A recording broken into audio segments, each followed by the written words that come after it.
खबर लखनऊ से है, जहां उत्तर प्रदेश सरकार के केंद्रीय मंत्री ओम प्रकाश राजभर ने एक प्रेस कॉन्फ्रेंस में ये बयान दिया है कि अंबेडकर को कांग्रेस ने ही हरवाया था।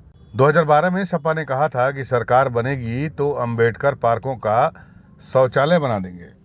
जी हां, खबर उत्तर प्रदेश की राजधानी लखनऊ से है, जहां यूपी सरकार के मंत्री और सुबह सपा के राष्ट्रीय अध्यक्ष ओम प्रकाश यादव ने अंबेडकर मसले पर कांग्रेस और समाजवादी पार्टी को घेरने का काम किया है। मीडिया से बातचीत के दौरान उन्होंने कहा कि कांग्रेस पार्टी डॉक्टर भीमराव अंबेडकर की सबसे बड़ी विरोधी पार्टी रही है। कांग्रेस पार्टी ने ही डॉक्टर भीमराव अंबेडकर को चुनाव में हराया था और ये बात पूरा देश जानता है।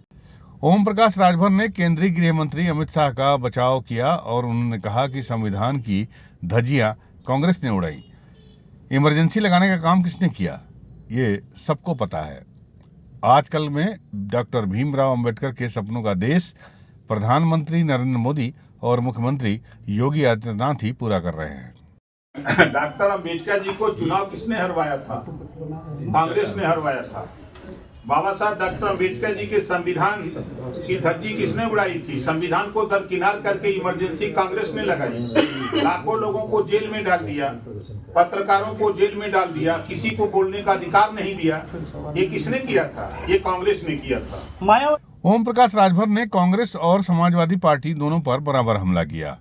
उन्होंने कहा कि साल 2012 विधानसभा चुनाव से पहले समाजवादी पार्टी ने कहा था कि प्रदेश में सरकार बनी तो अंबेडकर के नाम पर बने पार्कों में शौचालय बनवाएंगे। इस तरह से ये पता चलता है कि ये पार्टी अंबेडकर को लेकर उसकी क्या विचारधारा है। उन्होंने ये भी कहा कि मौजूदा समय सबसे बड़ा नुकसान पिछड़े दलितों और अल्पसंख्यकों का कांग्रेस और समाजवादी पार्टी ने किया है। ओम प्रकाश राजभर ने कहा कि आज कांग्रेस पार्टी बाबा साहब भीमराव अंबेडकर को लेकर बहुत चिंतित है, जबकि सच्चाई ये है कि आजादी के समय से पिछड़े दलितों का बड़ा अपमान किया गया है। ओम प्रकाश राजभर ने यह भी कहा कि कांग्रेस दलित और पिछड़ा विरोधी है। उन्होंने योगी सरकार के बारे में कहा कि योगी सरकार की योजनाओं से दलितों व गरीबों को घर, राशन और तमाम अन्य दूसरे लाभ दे रहे हैं। उन्होंने कहा कि हम तो सभी विपक्षी दल से कहेंगे कि जिन गरीबों के घर न बने हों उनकी सूची हमें उपलब्ध कराएं।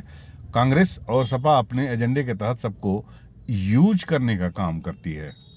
गरीबों को ऊपर उठाना चाहते हैं तो जो वास्तव में जिनके पास छत नहीं है, मड़ई है, कच्चे मकान है, उनकी सूची तत्काल उपलब्ध करावें। इस तरह यह कहना यह सरकार बाबा साहब डॉक्टर अम्बेडकर की विरोधी है, यह ठीक नहीं है।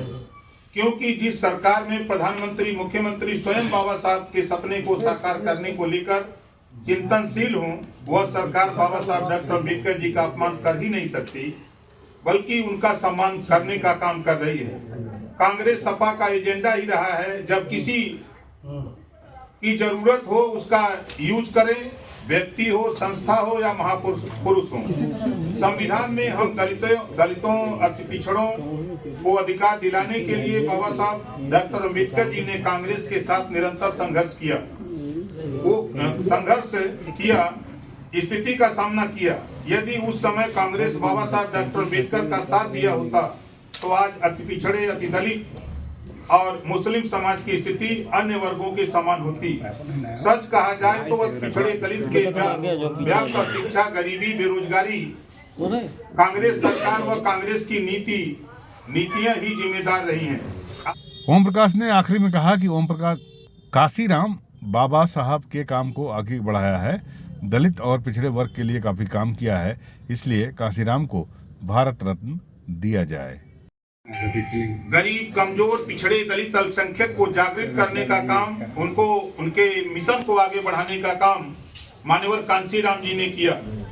और भारतीय समाज पार्टी, ओम प्रकाश राजभर और एनडीए सरकार बाबा साहब डॉक्टर अम्बेडकर जी के मिशन को, विजन को हम लोग आगे बढ़ा रहे हैं। कांशीराम जी के बाद अगर अति पिछड़े, अति दलित, अल्पसंख्यक को आगे बढ़ाने का काम कोई किया तो मान्यवर कांशीराम जी ने किया।